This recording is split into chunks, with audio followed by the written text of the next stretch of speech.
Can Russell Greer do anything right? No. It's like when he's almost there, he decides to go ahead and fumble right at the 1 yard line. Let's talk about his most recent fumble.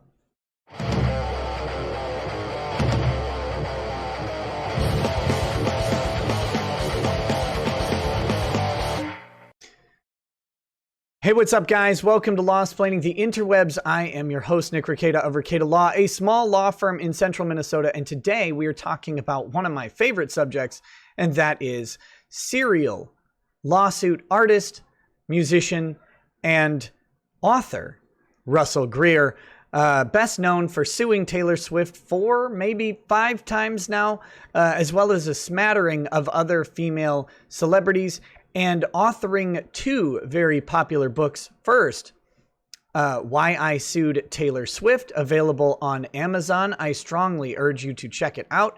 And second, Why I'm Making It Legal for Your Daughter to Get in Bed with a Stranger for $500. Yes, that is Russell Greer's argument for forcing the legalization of prostitution in Utah, and it is also a stunning read. Go ahead and check that out as well, and support your local artists and authors like Russell Greer. But we're not talking about any of those subjects today. We're actually talking about Russell raising a very interesting legal issue in the city of Salt Lake over a Black Lives Matter mural. And we're going to talk about Russell's fumbling at the 1 yard line on the issue. So here, let's take a look at the mural. Then we'll take a look at Russell's now deleted Facebook post, and we'll talk about what legal issues are at play. So here we go. This is a mural painted outside the city building here for Black Lives Matter. This is a mural that was commissioned by the city of Salt Lake, in which they paid artists a stipend of $300. The city painted the outline to the letters Black Lives Matter, and then had the artists come in and fill in the letters with their artwork. And this is the result. So what does Russell do? Russell takes the logical approach to then demand the ability to paint a mural in favor of, or in honor of, Justine Demond, a white Australian woman killed in Minneapolis by police officer Mohammed Noor a couple years back. So Russell says, today, the city of Salt Lake violated my First Amendment rights by denying me a permit to paint a mural of Justine Demond, who was killed by a cop 3 years ago. I had a professional artist lined up to paint the mural. So Russell is not actually correct, although he maybe should be. And on general principles of government's censorship of art, we may think that Russell, at the outset, it may seem like he's got a good point. In fact, when I first saw this case or this subject come up, I was like, oh yeah, Russell might have a point here. But then in checking into it and doing just a modicum of research, you find out very quickly that that is not true, and I'll help explain why. But let's read through the rest of this, and then we'll get into the legal issues. He says, I've been seen as doing misunderstood things. Really, Russell?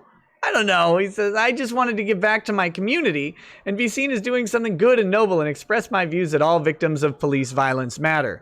Well, setting aside the fact that Justine Demond was killed, 1,000 miles away from Salt Lake City and has no connection that I know of to the state of Utah or Salt Lake City, and also setting aside the fact that the Black Lives Matter mural isn't specifically related to George Floyd, although that George Floyd's killing in Minneapolis, seems like Minneapolis has a problem with cops killing people. George Floyd's killing in Minneapolis certainly sparked the public attention to the Black Lives Matter movement and the ensuing riots and all of that stuff. There isn't a George Floyd mural painted in Salt Lake City. It is a Black Lives Matter mural, which is a different thing. So I'm not sure why the people of Salt Lake would be interested, but that's not actually important. That's just my mild criticism. If Russell believes he can bring some good intention and goodwill to the city of Salt Lake by painting a mural of Justine Demond, then who am I to question the artist's integrity? I am just a humble man. Very humble. He says, my message was not meant to be rude or disrespectful to the BLM murals recently commissioned by the city. I sincerely feel bad for Justine and am disgusted that there was no level of outrage to her death that we are seeing now. And the city's answer to Russell would likely be that he should paint it on private property or express his art in a different way rather than on city property. And Russell inherently, he doesn't know. I shouldn't say he inherently understands this. He clearly doesn't understand this. However, Russell is mistaken, but his own words betray why he shouldn't be mistaken. Recently commissioned by the city. And we're going to talk about a doctrine called government speech in just a second. I'm appealing my request to a higher up in the mayor's office to see if they will allow for my mural to be painted. Justine's life also mattered. And this is where Russell really loses me. Because of her death, I'm afraid to walk by a cop car because who knows if I'm going to her shot for asking for help. I am already stereotyped by cops for having a disability.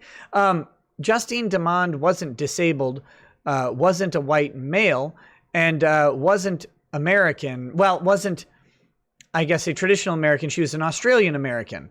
So, Russell, she's also blonde, and you are not. There are distinct differences here, and I don't think Justine similarly enough compares to Russell Greer to warrant his fear of police violence related to her killing. But again, who am I? Just a humble man.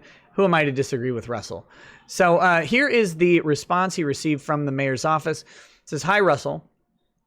We appreciate your request to paint a mural on Salt Lake City streets. The city commissioned the Black Lives Matter mural through a mural contest program to support and memorialize the national movement to eliminate systemic racism. As such, the Black Lives Matter mural program is city operated and managed, and is at its discretion and entirely within its control. The city does not have a program for private murals on of all types on public city property, and unfortunately cannot permit your proposed mural. Please let me know if you have any questions." So, how is this different?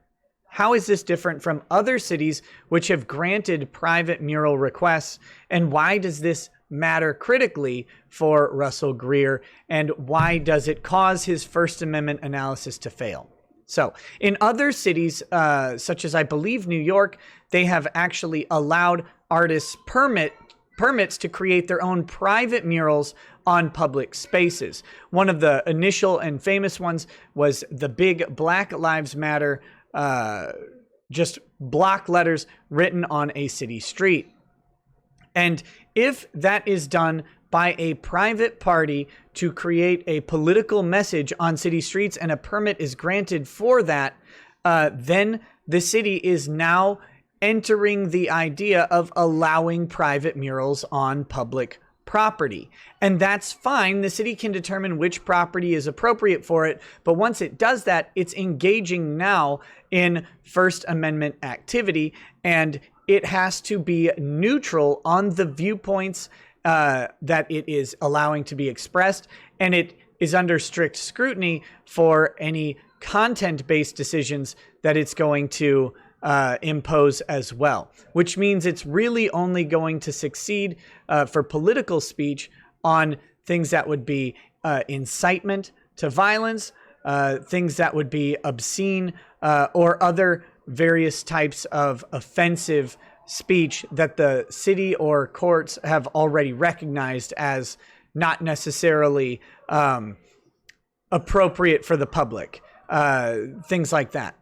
In this case, however, since Salt Lake City commissioned the artwork and chose what the messaging would be, it is now what we call government speech. And that is, weirdly, the government's ability to make an opinion and a statement. The government does have some right to do so, and the government can choose to make a statement about policy. It can make a political statement on its own property. so long as it's not disproportionately treating its citizens, the government has the ability to do this. And this government speech doctrine comes out of a line of cases that enable governments to choose what kind of artwork goes in and on their property. Because if you go into a government building, there may be a painting, there may be a sculpture, there may be all sorts of things, and the government has the ability to engage in its own choice of artistic expression and to undo said artistic expression as well. So there's a lot of jurisprudence around this, supporting the idea that the government can actually engage in speech when it is not preventing other people from having the same access to speech based on content or viewpoint that other people have access to. In Salt Lake, if this email is to be believed, there is no program to allow the private commission of murals on public streets at all. So only this mural would be permitted because the city of Salt Lake decided to put the mural down. And this goes away from being a legal question of First Amendment rights and towards a political question being, is this the type of government speech you want to have from your elected officials? And if it's not, it is incumbent upon the voters to take care of the issue in this case. So Russell comes close. He comes close to having a good legal point. He fumbles at the 1 yard line, not because of his legal point. Let's be very clear. He fumbles at the 1 yard line because of the last sentence here in his thing. He misunderstood the First Amendment law because he's not familiar with the doctrine of government speech, and that's fine. Or maybe he's not familiar enough with how government speech is affected by the particular facts laid out here. But the real thing is comparing himself to Justine Demond and then deciding that he is now at danger for being shot by police. The only thing he's at danger is Horatio and his firebombing attempts at the behest of the evil Taylor Swift. And you can read all about that in Why I Sued Taylor Swift. Perfect novel. I mean, perfect nonfiction work by Russell Greer, available on Amazon. In fact, I'll link it in the description below so you can grab it for yourself. All right, guys, hope you learned something about government speech and the First Amendment and our friend Russell Greer. If you like this video, please like and share it and subscribe and all of that good stuff. Hope you have a great day. Peace. Peace.